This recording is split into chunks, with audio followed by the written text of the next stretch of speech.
اعوذ باللہ من الشیطان الرجیم، بسم اللہ الرحمن الرحیم۔ ولی اللہ اسلام کے تمام ناظرین کو السلام علیکم۔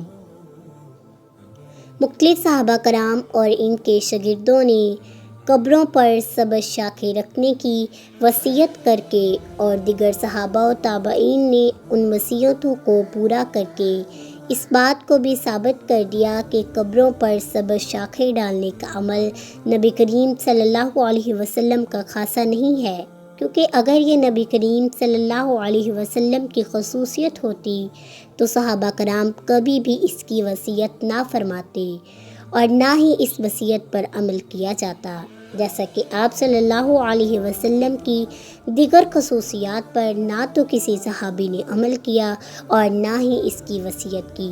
صحابہ و تابعین کے عمل اور علماء و مفتیان کرام کے فتاویٰ سے صاف ظاہر ہے کہ یہ وہ نیک کام ہے جس پر امت صدیوں سے عمل کرتی چلی آ رہی ہے۔ صحابی رسول حضرت ابو برزہ اسلمہ رضی اللہ تعالی عنہ بیان کیا کرتے تھے کہ حضور ایک قبر کے پاس سے گزرے جس میں میت کو عذاب ہو رہا تھا، تو آپ صلی اللہ علیہ وسلم نے ایک ٹہنی لے کر اس پر گاڑ دی اور ارشاد فرمایا، جب تک یہ تر رہے گی اس کے عذاب میں کمی ہوتی رہے گی۔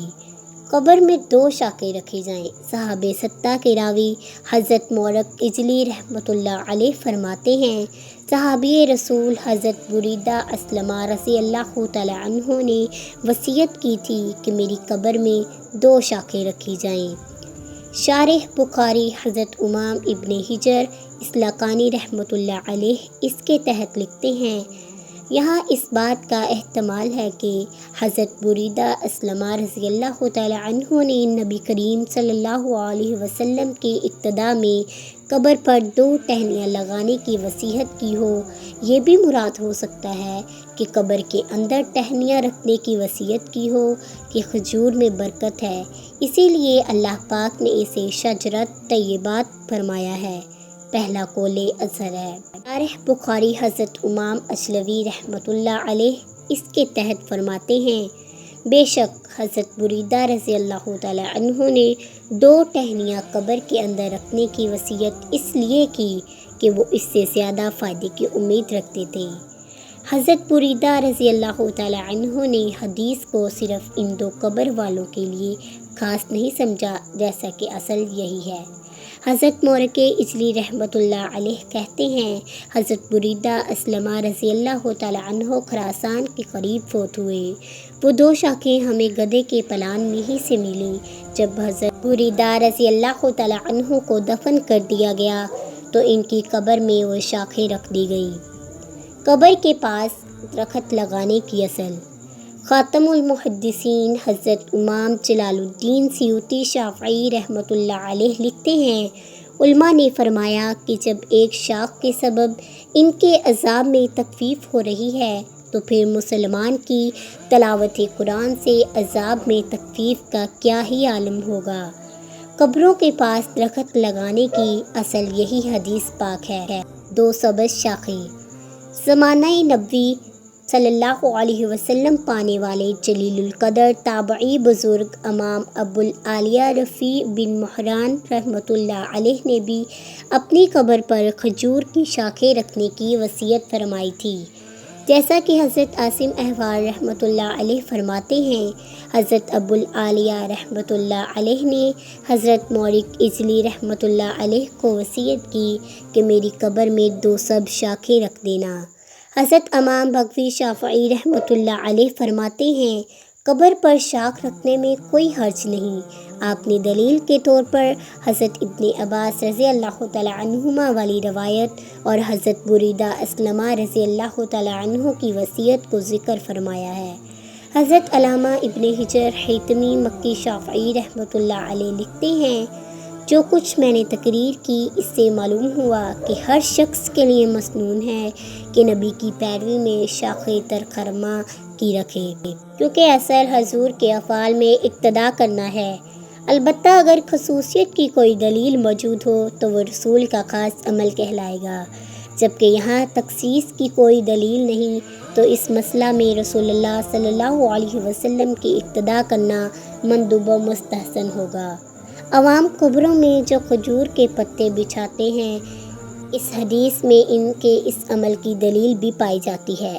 جب انسان کے ساتھ کھجور کے درخت کے کچھ اجزاء موجود ہوں تو وہ کثرت کے ساتھ اللہ پاک کی تسبیح کریں گے، جس کی وجہ سے انسان کو انس حاصل ہوگا یا اس کے عذاب میں تخفیف ہوگی۔ حضرت امام احمد بن محمد طحطاوی قندوقی رحمۃ اللہ علیہ فرماتے ہیں، ہمارے بعض متاخرین ائمہ احناف نے فتویٰ دیا ہے کہ قبروں پر جو پھول اور ٹہنیاں رکھنے کا دستور ہے، اس حدیث پاک کی روح سے سنت ہے۔ مزید فرماتے ہیں، جب ٹہنیوں کی تسبیح کی برکت سے عذاب قبر میں تخفیف کی امید ہے تو تلاوت قرآن پاک کی برکت تو اس سے کہیں زیادہ بڑی ہے۔ گزشتہ شماروں میں ذکر کردہ تمام روایات سے قبر پر سبز شاخیں رکھنے کا مستحب ہونا ثابت ہوتا ہے۔ جس طرح قبر پر شاخ رکھنا جائز ہے، اسی طرح قبر کے اندر بھی تر شاخ رکھی جا سکتی ہے، اسی لیے کہ قبر پر رکھنے کا جو مقصود ہے وہی مقصد قبر کے اندر رکھنے سے بھی حاصل ہو رہا ہے۔ اس لیے بعض بزرگوں نے اس کی وصیت بھی فرمائی ہے، جیسا کہ حضرت ابو برزہ رضی اللہ تعالی عنہ کی وصیت ابھی گزری۔